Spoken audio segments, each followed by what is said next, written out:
Day 9 में एक ऐसी चीज होती है जो कि सारे हदों को पार कर देती है।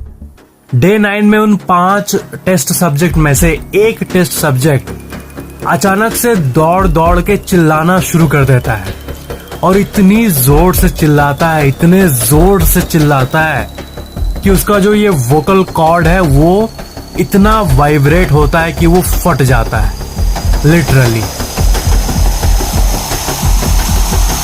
और जैसे फटता है वो अचानक से सो जाता है, उसे नींद आ जाती है। और जब एक इंसान सोता है तो बाकी के चारों उस माइक के सामने आके विस्पर करने लगते हैं, कुछ न कुछ बोलने लगते हैं। तब उनको लगा कि क्या ये गैस के वजह से हो रहा है या फिर कम सोने के वजह से, और उनमें से कोई श्योर नहीं था कि ये क्यों हो रहा है। रिसर्चर्स का ये मानना था कि नहीं सोने की वजह से लोग पागल होते हैं, बट ऐसा तो नहीं होगा कि वो चिल्ला के 5-6 घंटे लगातार दौड़ते हुए चिल्ला के अपना गला फाड़ ले। ये शायद उसी मिस्टीरियस केमिकल या फिर गैस की वजह से हुआ है जो कि रिसर्चर्स ने बनाया था, क्योंकि नहीं सोने के चलते कोई अपना वोकल कॉर्ड नहीं फाड़ लेगा। इसके बाद जो होता है वो और भी रहस्यमय होता है। इसके बाद डे 9 के बाद डायरेक्ट डे 10 पे अचानक से उस रूम का सारा गतिविधि बंद हो जाता है, पूरा साइलेंस, और किसी को नहीं पता होता कि वो आखिर जिंदा भी है कि नहीं। बट जो ऑक्सीजन मीटर था उस लैब के बाहर वो फ्लक्चुएट कर रहा था। इसका मतलब अंदर जो 5 इंसान है वो सब जीवित तो हैं, क्योंकि वो सांस ले रहे हैं, वो ब्रीथ कर रहे हैं। ये ऑक्सीजन लेवल से पता चल रहा था। बट वो लोग इतने शांत क्यों पड़ गए अचानक से डे 9 के बाद, ये एक रहस्य था। ऑक्सीजन लेवल जब दिखा रहा है कि वो लोग जिंदा है तो वो लोग है कहाँ चले गए वो? अब रिसर्चर्स के पास कोई चारा नहीं था। वो लोग इस स्टडी को ऐसे बीच में बंद नहीं करना चाहते थे 30 दिन के पहले, बट जो अभी हो रहा है उसको देख के उनके पास कोई चारा नहीं था। तो वो लोग तय किए कि अब उस चेम्बर को वो लोग खोल देंगे। एंड वो लोग माइक से अंदर में इंटरकॉम से अनाउंसमेंट किए कि देखो हम लोग अभी गेट खोलने वाले हैं और अंदर आने वाले हैं। तुम लोग में से हर कोई जैसे हम लोग घुसेंगे तुम लोग सब झुक के बैठ जाना अपने घुटने के बल। अगर कोई खड़ा होते हुए दिखा या फिर दौड़ते हुए दिखा तो हम तुम्हें गोली मार देंगे। और अगर तुम हम लोग के साथ कॉम्प्लाई करोगे, हमारी बात मानोगे, तो तुम में से किसी एक जन को इमीडिएट फ्रीडम मिल जाएगा। हम लोग जेल से तुमको बाहर छोड़ देंगे। तभी उस गहरी साइलेंस के बीच से जैसे ये इंटरकॉम अनाउंसमेंट हुआ तभी अंदर से एक आवाज आती है, हम लोग फ्री नहीं होना चाहते। तो इसका मतलब क्या है? क्या वो लोग पागल हो गए थे या फिर उस गैस से एडिक्टेड हो गए थे? क्या सही था? तो इसी चीज को टेस्ट करने के लिए वो लोग उस चेम्बर को खोलने के पहले एक काम किए। वो लोग सारे गैस को बाहर निकाल के गैस लेवल्स को कम करके फ्रेश एयर अंदर जाने दिए नॉर्मली। जैसे वो गैस बाहर आया अचानक से सब अंदर से चिल्लाने लगे। वो लोग चिल्ला के उस गैस को मांग रहे थे। जैसे गैस कम हुआ वो लोग नॉन स्टॉप चिल्लाने लगे। उन लोगों को खोलने का हिम्मत नहीं हो रहा था चेम्बर को। तो वो लोग डे 15 को 15वें दिन आखिर में उस चेम्बर को खोले। और पता है उन लोगों ने क्या देखा? उन लोगों ने देखा कि पूरा एक बॉडी गला हुआ गिरा हुआ है, पड़ा हुआ है। एक इंसान मर चुका है, किडनी बाहर फेंका हुआ है, लंग्स बाहर फेंका हुआ है। बट बाकी के 4 अभी भी जिंदा थे। एक डेड बट बाकी अलाइव। उसके बाद जब वो लोग बाकी 4 के ऊपर नजर डाले तो फिर और भी सीन हॉरिफिक हो गया था, क्योंकि उन लोगों ने ये देखा कि बाकी के 4 लोग अपने ही बॉडी को खाने लगे थे। खाना एक्चुअल में चेम्बर के अंदर नॉर्मली हमेशा रखा रहता था, और फर्स्ट डे जब इन लोगों को भेजा गया था तभी 30 दिन का खाना यहाँ पे था। बट वो लोग अपने बॉडी को खा रहे थे, अपने हाथ को खा रहे थे, अपने पेट को खा रहे थे, अपने पैरों को खा रहे थे। और अपने बॉडी के कई पार्ट्स को खोखला कर दिए थे। आर्ट पेपर की तरह बाकी के जितने ऑर्गन्स थे वो पड़े हुए थे उस पांचवें इंसान का, और बाकी वही ऑर्गन को खा रहे थे, कुछ अपने ऑर्गन को ही निकाल रहे थे।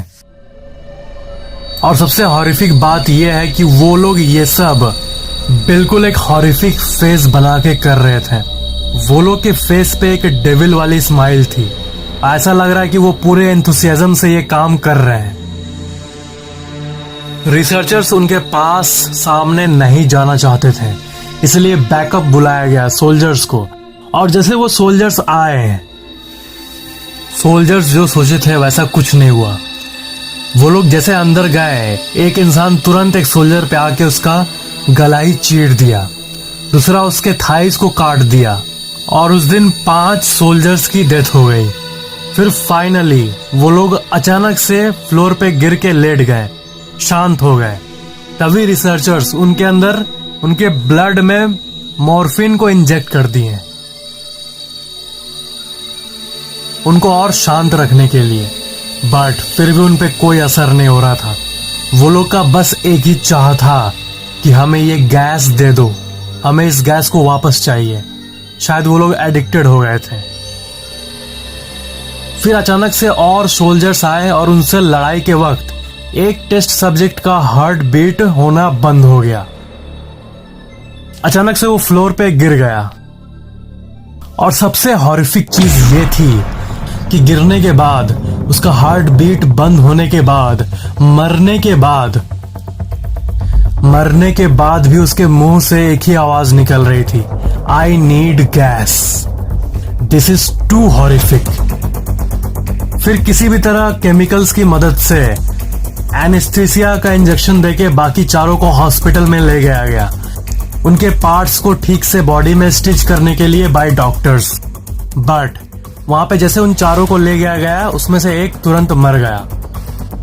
मतलब अब जिंदा है बाकी के 3, बाकी 2 मर गए। फिर उसके बाद बाकी के 3 जो टेस्ट सब्जेक्ट थे उनको रखा गया हॉस्पिटल में। और उसमें से एक के बारे में मैं आपको बता रहा हूं, वो अचानक से बंधे हुए स्टेट में ही उस हॉस्पिटल बेड पे ही चिल्लाने लगा, फिर अचानक से शांत हो गया। फिर जब एक नर्स उसका स्टिचिंग करने आई तो अचानक से वो उसको देख के हंसने लगा, एक डेविल वाली स्माइल देने लगा। उसके बाद वो इंसान उस नर्स को देख के अपना लिप्स को कुछ मूवमेंट करने लगा, ऐसा लगने लगा कि वो कुछ बोलना चाह रहा है। फिर किसी भी तरह वो नर्स एक पेन और पेपर को उसको दी और वो अपने कपकपाते हाथ से ही कुछ लिखा उस पेपर पे। और आपको पता है वो क्या लिखा? उसने लिखा कीप कटिंग, काटते रहो, मेरे बॉडी को काटते रहो। और दूसरे टेस्ट सब्जेक्ट की बात करें तो उसके ऊपर जब तक वो स्टिचिंग का काम हुआ तब तक वो एक दानव की तरह हंसता रहा। बस उसके ब्लड स्ट्रीम में वो गैस मिला हुआ था। ऐसा लग रहा है कि उसके अंदर का डार्क इमेज, उसके अंदर का डार्क ईगो एक्टिवेट हो गया हो। और उसके बाद वो कुछ कहने लगा, वो चिल्लाने लगा और एग्जैक्टली ये कहा कि I want that gas, it's good stuff, gas बहुत अच्छी चीज है, वो मेरे को लाके दो। फिर एक डॉक्टर ने पूछा क्यों चाहिए तुमको वो गैस? फिर उसने कहा कि मुझे अवेक रहने के लिए चाहिए, मुझे नींद को भगाने के लिए चाहिए। फिर वहां का एक सोल्जर का हेड आता है और वो ये कहता है कि इनको गैस चाहिए, तो एक काम करते हैं, हम लोग इनको गैस में ही रखते हैं। तो सारे हॉस्पिटल बेड्स को उसी चेंबर के अंदर वापस शिफ्ट किया गया और वो गैस को वापस छोड़ दिया गया। उसके बाद वो लोग अचानक से हैप्पी होने लगे।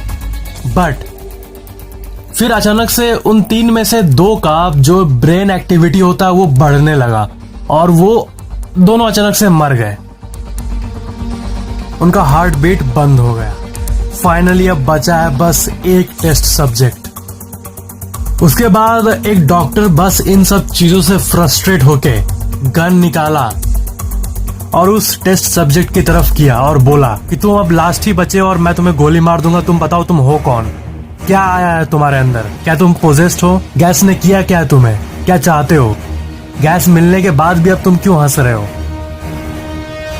उसके बाद वो हंसते हुए रिप्लाई किया कि क्या तुम इतने आसानी से भूल गए हम कौन हैं?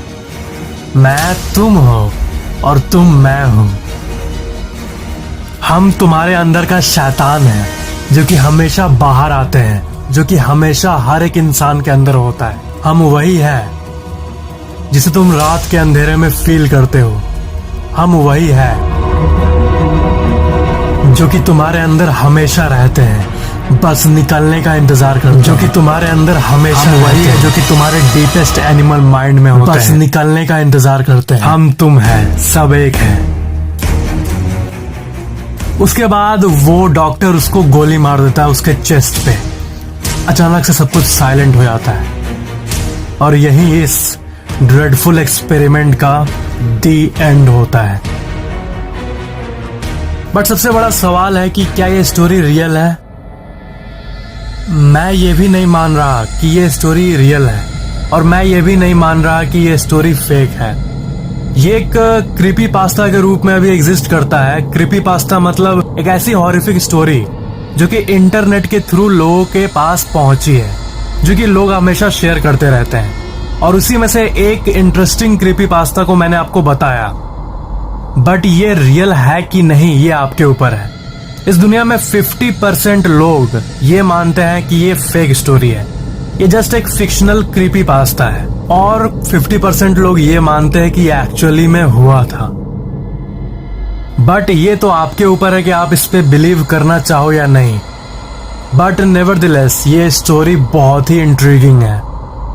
अगर आपको रियली में ऐसी आउट ऑफ द वर्ल्ड चीजें पसंद है